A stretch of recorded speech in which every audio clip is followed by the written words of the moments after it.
Bienvenue sur Tout est possible, le podcast qui vous montre que dans la vie, tout est possible à celui qui ose, rêve et n'abandonne jamais. Je suis Anaïs Valadon, maître praticienne en hypnose, autrice du livre Mon jour d'après et créatrice de la formation Ta vie en vrai. Je crois fermement que chaque individu a le pouvoir de surmonter les obstacles et ses rêves. C'est pourquoi ici, je vais vous partager des parcours inspirants, mais aussi des avis d'experts. Parce qu'après tout, tout est possible. Hello à tous et bienvenue dans cet épisode numéro 34. Déjà, on arrive à la fin de l'année, il reste encore 2 épisodes et aujourd'hui, j'aimerais vous parler d'un sujet qui me tient à cœur et qui à la fois est d'actualité avec les fêtes de Noël qui approchent, j'ai nommé l'anxiété. Alors que vous soyez confronté à l'anxiété au quotidien ou que vous souhaitiez comprendre ou même aider un proche, eh bien cet épisode est fait pour vous. Alors, avant d'aller plus loin dans le sujet, il me semblait important qu'on commence par comprendre ce qu'est réellement l'anxiété, parce que c'est loin d'être simplement un sentiment de nervosité ou même d'inquiétude. L'anxiété, c'est une réaction émotionnelle et physique face à une perception de menace réelle, voire même imaginée. Et elle va se manifester par une série de symptômes qui peuvent varier d'une personne à l'autre. Alors sur le plan émotionnel, l'anxiété, ça peut se traduire par un sentiment d'appréhension, de peur intense. C'est souvent accompagné d'une difficulté à se concentrer, d'irritabilité ou même d'une sensation de vide mental. Et c'est ces symptômes-là qui vont peut-être déclencher par des pensées anticipatives sur des événements futurs, même lorsque ces derniers ne présentent pas du tout un danger immédiat. C'est ce qui va emmener vers l'anxiété. Et physiquement, l'anxiété, elle peut provoquer des réactions telles que des palpitations cardiaques, une respiration rapide, une transpiration excessive, des tremblements ou même des douleurs musculaires. Et ces symptômes sont le résultat de la réponse du corps au stress, activant ce qu'on appelle la réaction de lutte ou fuite. Je vous en ai déjà parlé dans l'épisode dernier, mais c'est une réponse primitive qui prépare le corps à faire face à une menace qui est perçue. Elle n'est pas forcément réelle, mais elle est perçue. Et il est important de noter que l'anxiété, c'est pas toujours une réaction négative ou inutile, en fait, parce que dans certaines situations, elle peut nous être bénéfique, mais on va en parler justement dans cet épisode.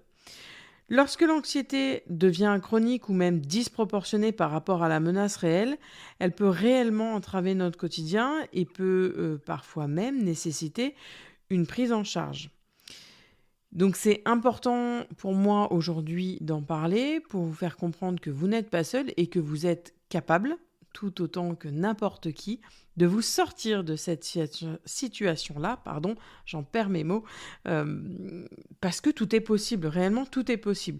L'anxiété, c'est juste une réponse complexe qui englobe des aspects émotionnels et physiques, et malheureusement, elle est profondément enracinée en nous. Parfois, on a de l'anxiété de génération en génération, et justement, on va en parler aujourd'hui. J'ai pris l'exemple de Thomas. Thomas, c'est un jeune professionnel ambitieux, et avant chaque présentation au travail, lui, il ressent une angoisse intense, son cœur bat la chamade, ses mains deviennent moites. Et cette réaction, elle est typique de l'anxiété de performance. Je ne sais pas si vous voyez où je veux en venir, mais son souci de performance, en tout cas de performer dans son travail, va lui apporter une anxiété un peu sous-marine. Et puis, il y a aussi Emma. Emma se sent complètement paralysée par la peur de l'avenir, craignant constamment le pire.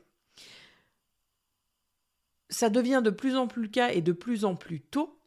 Je m'en aperçois à travers les rendez-vous où cette peur du futur peut nous paralyser et peut nous empêcher d'avancer, que ce soit la peur des attentats, la peur qu'on nous attaque, la peur du virus, la peur de mourir. Tout ça, ça va rajouter des couches de l'oignon sur ce stress et cette peur, et donc va former la grande marmite de l'anxiété.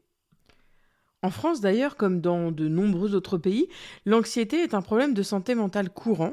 D'ailleurs, il y a des études qui suggèrent que les troubles anxieux, ils affectent une partie significative de la population, Bien que le taux exact puisse varier en fonction des critères de diagnostic et de la méthode d'enquête, c'est quelque chose de très difficile à quantifier parce que toutes les personnes anxieuses ne vont pas pousser les portes et se font consulter ou font des tests ou en parlent à leur médecin.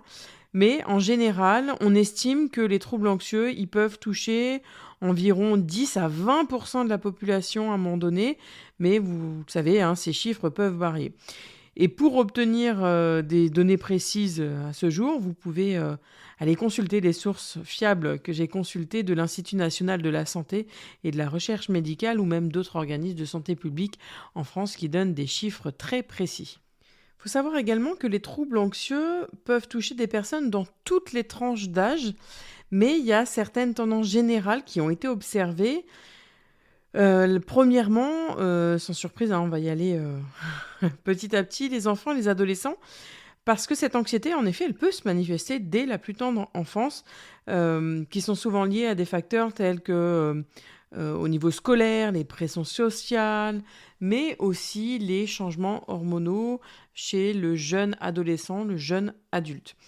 Ce qui emmène à une deuxième catégorie des 20-30 ans. Cette tranche d'âge, elle est particulièrement vulnérable en raison des transitions de vie majeures telles que un nouveau travail, des études supérieures, le fait de s'installer seul chez soi, de se retrouver seul face à s'éloigner des amis, que ce soit pour le travail ou pour toute autre chose. Mais c'est une tranche d'âge qui peut être touchée également. C'est l'âge où aussi certains commencent à réfléchir à être parents.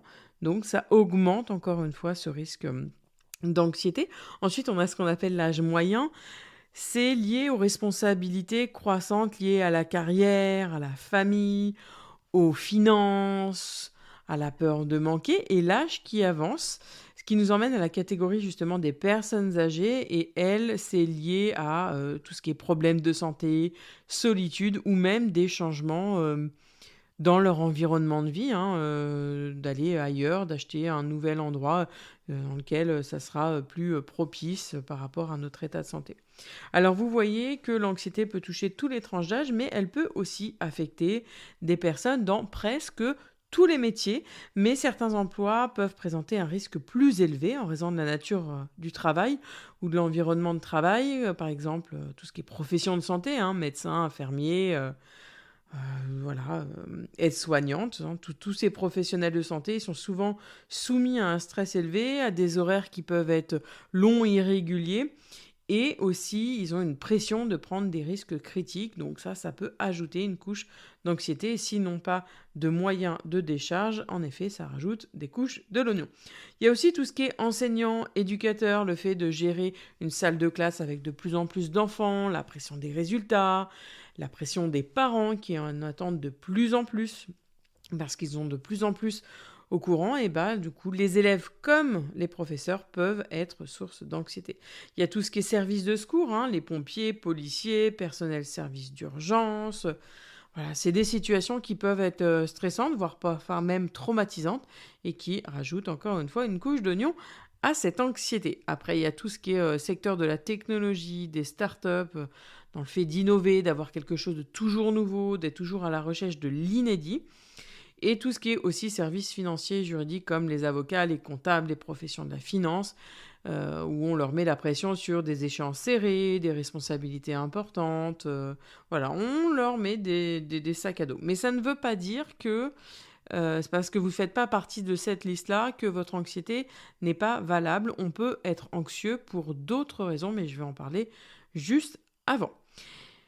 Avant de passer à la suite, je voudrais vraiment noter l'importance que l'anxiété, c'est une expérience qui est totalement individuelle et elle peut varier considérablement d'une personne à l'autre, que ce soit par votre âge, par votre profession, par vos facteurs personnels, par votre soutien social ou même par toutes les stratégies de gestion du stress.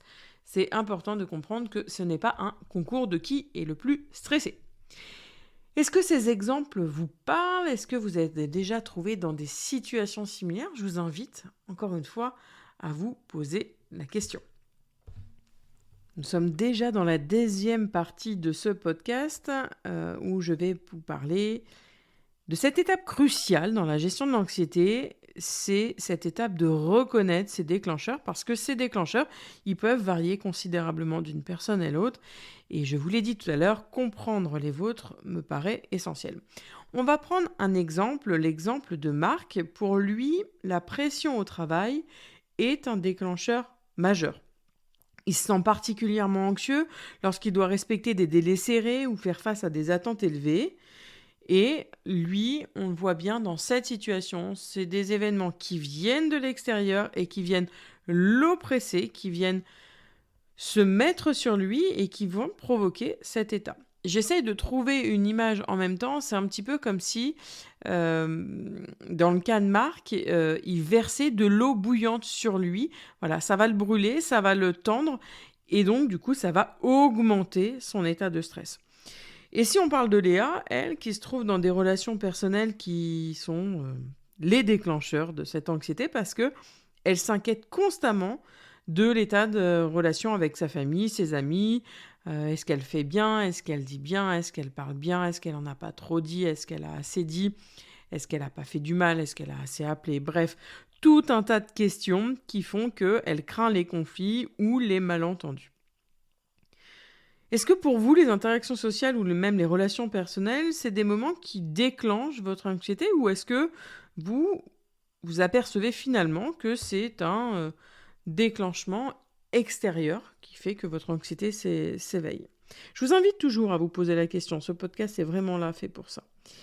Il est également important de noter que certains déclencheurs d'anxiété, ils peuvent être moins évidents, comme des changements dans notre vie quotidienne, des soucis financiers ou même des facteurs environnementaux comme le bruit, la foule, tout ce qui est misophonie, ça peut gérer de l'anxiété, des choses non dites, des choses que vous voyez, que vous interprétez aux informations. Voilà, tous les petits déclencheurs peuvent être autour de vous. Et il est important de comprendre sur votre corps ce qui se passe et d'analyser à quel moment ça s'est déclenché parce que, rappelez-vous, une fois que vous avez identifié ce déclencheur, vous allez pouvoir travailler dessus. Mais, sans grande surprise, sortons du monde utopiste, identifier ces déclencheurs, c'est pas toujours facile.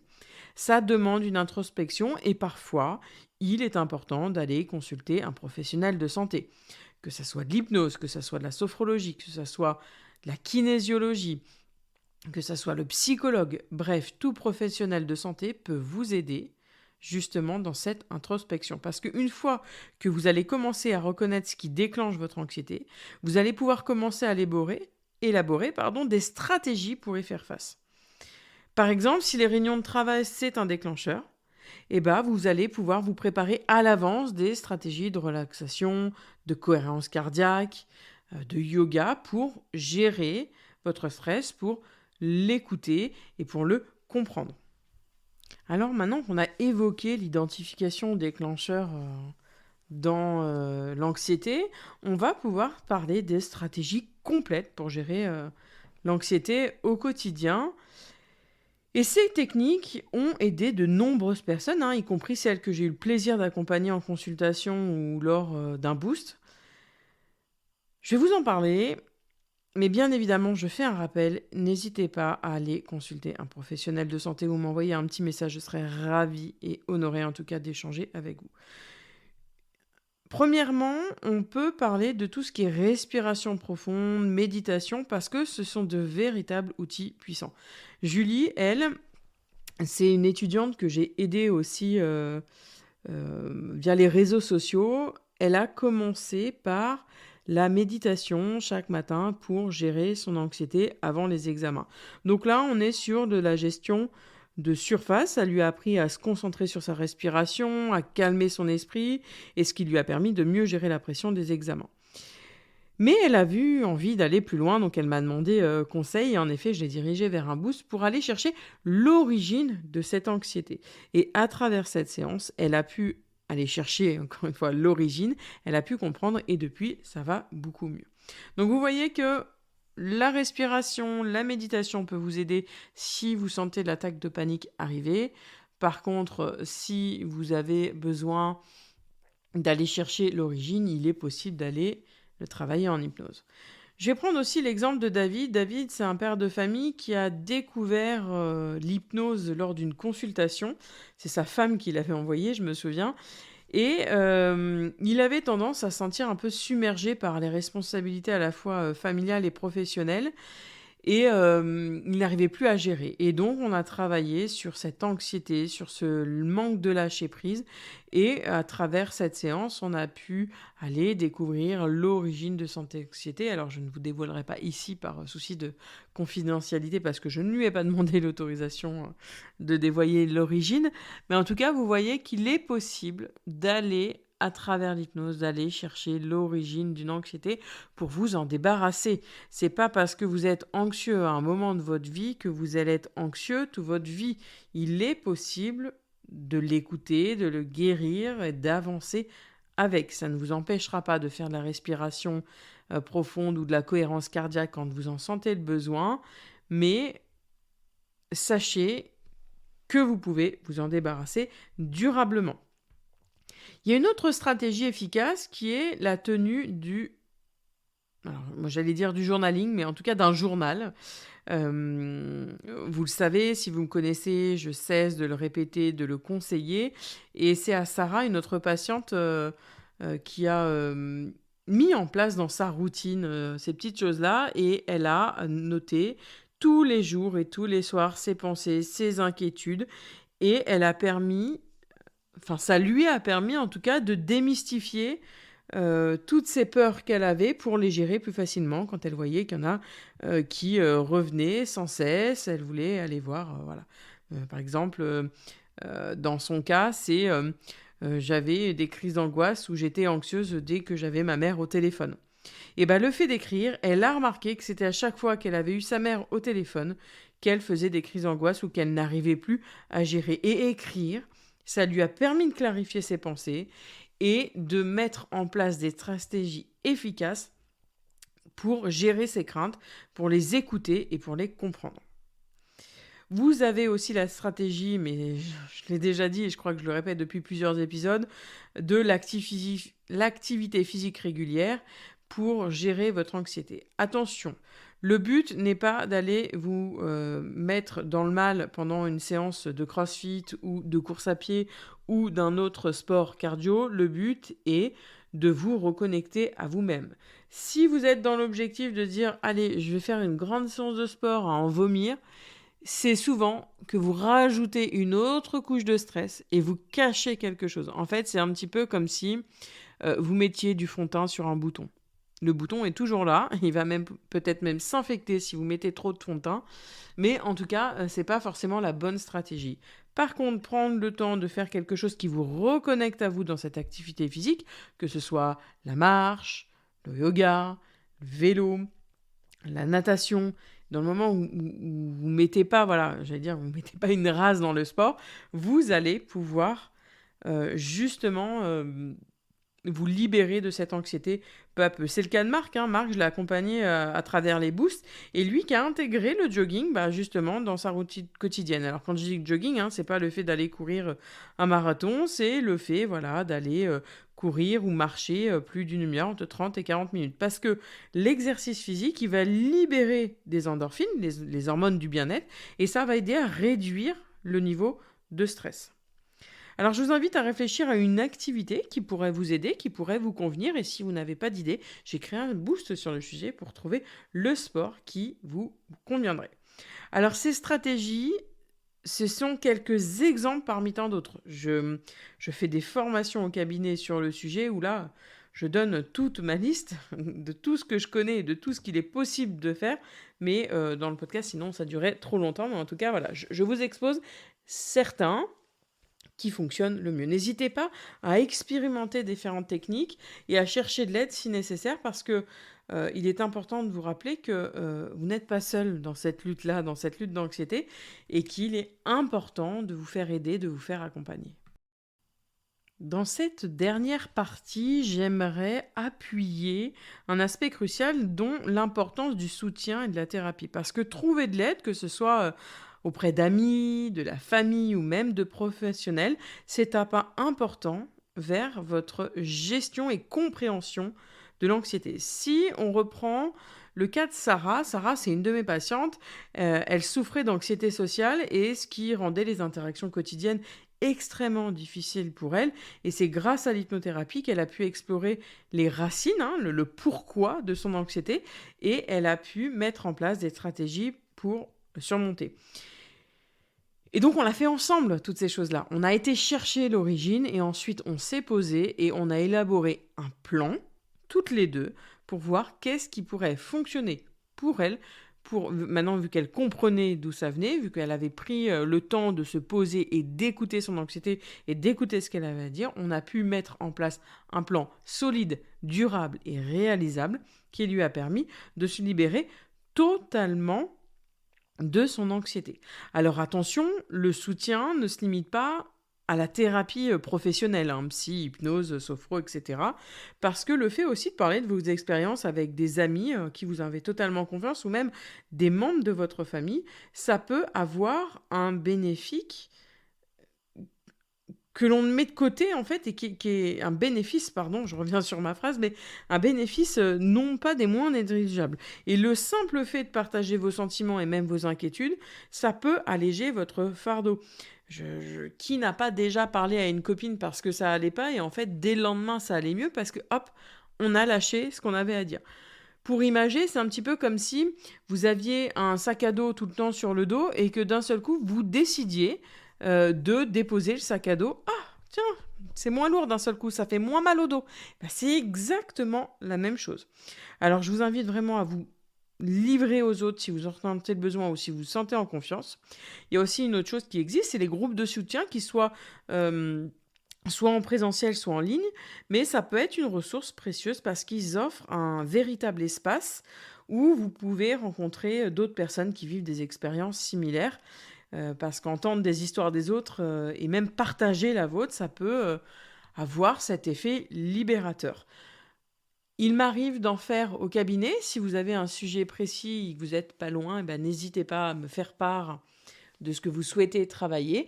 Et puis si ça vous intéresse de le faire en ligne, je vous invite à laisser un commentaire juste en dessous du podcast. Je serai un plaisir d'organiser ça. Alors rappelez-vous qu'il est important de se rappeler que chercher de l'aide, c'est un véritable signe de force et non pas de faiblesse. Reconnaître que vous avez besoin d'aide et prendre des mesures pour l'obtenir, c'est une étape qui est courageuse et essentielle vers votre propre bien-être. Alors si vous ressentez de l'anxiété, n'hésitez vraiment pas à chercher du soutien là où vous en avez besoin, là où vous vous sentez en sécurité. Et voilà, on arrive déjà à la fin de cet épisode sur l'anxiété.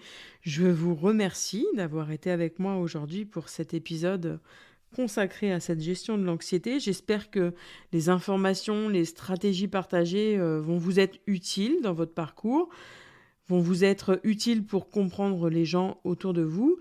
Rappelez-vous, vous n'êtes pas seul dans cette lutte, que les gens qui sont autour de vous, c'est bien de leur rappeler qu'ils ne sont pas seuls, que vous êtes là, même parfois juste par un geste, un mot, juste dire je suis là, je suis pleinement présent à t'écouter sans jugement. C'est vraiment important pour les personnes anxieuses. Alors avant de nous quitter, je voudrais vous parler aussi du sujet qu'on va aborder la semaine prochaine, que j'ai intitulé « De la colère à la sérénité, l'hypnose pour aider à pardonner ». Dans ce prochain épisode, on va explorer comment l'hypnose peut être un outil puissant pour gérer la colère, libérer les rancœurs et trouver le chemin du pardon. Un sujet profond qui, en tout cas, je l'espère, vous apportera des perspectives nouvelles et enrichissantes. Ça fait vraiment plaisir, en tout cas, de partager ces instants avec vous. Je vous invite à poser une petite étoile si vous le souhaitez. Ça m'aide à ce que ce podcast monte en tête de liste et également vos commentaires sont très importants pour moi pour reprendre et refaire les épisodes au besoin pour aller plus loin si vous avez envie d'aller plus loin sur certains sujets. Sachez que je reste disponible sur les réseaux sociaux anaïsvaladon.hypnoboost ou sur mon site internet www.anaïsvaladon.com. Je vous souhaite une excellente fin de journée et je vous dis à la semaine prochaine pour l'épisode numéro 35.